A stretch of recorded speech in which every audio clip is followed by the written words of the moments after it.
नमस्कार दोस्तों, आज हम संगीत विषय पर ठीक है वो क्वेश्चन आंसर करने वाले हैं। ठीक है, राग वर्गीकरण है ना, वाद्य विज्ञान, शास्त्रीय संगीत, लोक संगीत, सब के ऊपर। तो हमारा पहला सवाल है, क्वेश्चन नंबर 1, सप्तक शब्द का शाब्दिक अर्थ क्या है? तो सप्तक शब्द का शाब्दिक अर्थ हम लोग सात राग होगा, 7 स्वरों का समूह होगा, 7 तालों का समूह होगा। इसमें से क्या होगा? तो इसका सही आंसर हो जाएगा 7 स्वरों का समूह। ठीक है, तो बी इसका आंसर हो जाएगा 7 स्वरों का समूह। ठीक है, और अगला सवाल की तरफ चलते हैं। इनमें से कौन सा वाद्य तत्वाद्य की श्रेणी में आता है?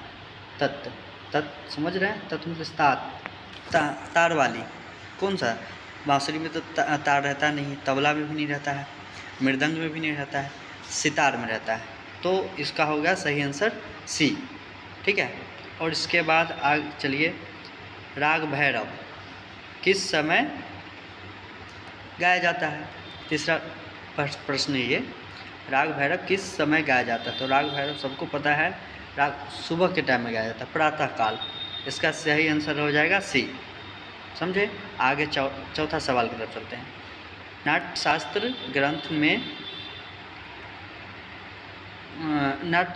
ग्रंथ के रचयिता कौन है? ठीक है भाई, तो इसका आप बता सकते हैं नाट्यशास्त्र ग्रंथ के रचयिता कौन है?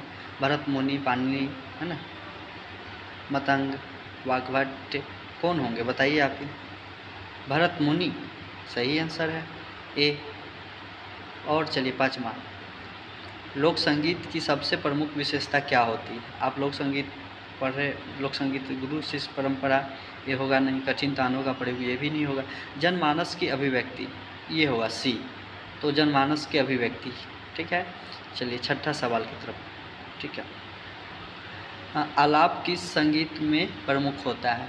तो आप सभी को पता है आलाप कहाँ सबसे ज़्यादा करते हैं? शास्त्रीय संगीत। क्या ये प्रमुख है ना? प्रमुख होता है ये, तो शास्त्रीय संगीत सी आंसर इसका हो जाएगा। ठीक है, आगे हम लोग पढ़ते हैं। घुंघरू किस वाद्य में आता है? घुंघरू किस वाद्य में आता है? आप बता सकते हैं, बताइए कौन सा होगा? घुंघरू घन वाद्य में होगा। डी आंसर सही इसका होगा, आप यहाँ देख सकते हैं।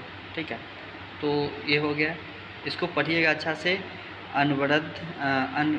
अवनर्थ वाद्य, सुशीर वाद्य, तत्ववाद और घनवाद, इस चारों का मतलब अच्छा से आप पढ़ लीजिएगा। इससे क्लियर हो जाएगा कौन वर्ग में आता है। ठीक है, और घुंघरू घनवाद में आता है। घुंघरू के साथ क्या बोलते हैं उसको, झाल, हाँ, ये भी घनवाद में आएगा।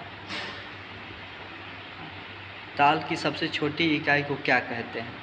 ताल की सबसे छोटी इकाई को मात्रा कहते हैं। इसका सही आंसर हो जाएगा ए। ठीक है, 9वां क्वेश्चन हम लोग करते हैं फटाफट। सारंगी किस श्रेणी के वाद्य है? अब सारंगी भाई तात है उसमें, तो तत्व हो जाएगा, सी आंसर हो जाएगा इसका। ठीक, इसका 10वां सवाल पढ़ते हैं। निम्नलिखित में से कौन सा राग शाम के समय गाया जाता है? तो शाम के समय आप लोग समझ सकते हैं कौन सा गाया जाता है? यमन गाया जाता है, तो ये यमन होगा, इसका आंसर ए आंसर सही हो जाएगा। ठीक है, चलिए 11वां क्वेश्चन हम लोग करते हैं। त्रिविधि संगीत किस ग्रंथ में वर्णित है? त्रिविधि जो है नाट्यशास्त्र में है। ठीक है, इसका ए आंसर सही हो जाएगा। आप 12वां सवाल करते हैं। 12वां, वाद्य यंत्र बांसुरी किस प्रकार के वाद्य में आती है? बांसुरी किस में आएगा भाई, बता सकते हैं? सुशील में आएगा ये। ठीक है, सी। ध्रुत लय का क्या अर्थ होता है? ध्रुत लय यानी कि तेज गति, बी इसका आंसर सही होगा। ठीक है, दपक किस प्रकार का राग है? दपक राग जो है मिश्र राग है भाई। ठीक है, इसका सही आंसर हो जाएगा मिश्र राग, बी। ठीक है, ये आपको सवाल जो भी है ये काम आएगा अभी, मतलब बीपीएससी से संगीत से जो भी लोग हैं उसके लिए है। ठीक है, उससे रिलेटेड है, ये पूछेगा। ये सब में से कुछ ही पूछ सकता है, हम लोग को मालूम होना चाहिए। ठीक है, इस चलिए 15वां सवाल है, संगीत रत्नाकर ग्रंथ की रचना किसने की थी? तो संगीत रत्नाकर जो है भाई सारंगदेव ने की थी। तो इसका सही आंसर क्या होगा? सी होगा। ठीक है, 15वां क्वेश्चन सॉल्व। 16 में ख्याल गायन की उत्पत्ति किस युग में मानी जाती है? तो ख्याल गायन जो मध्यकाल में मानी जाती है, समझे? तो इसका बी आंसर होगा।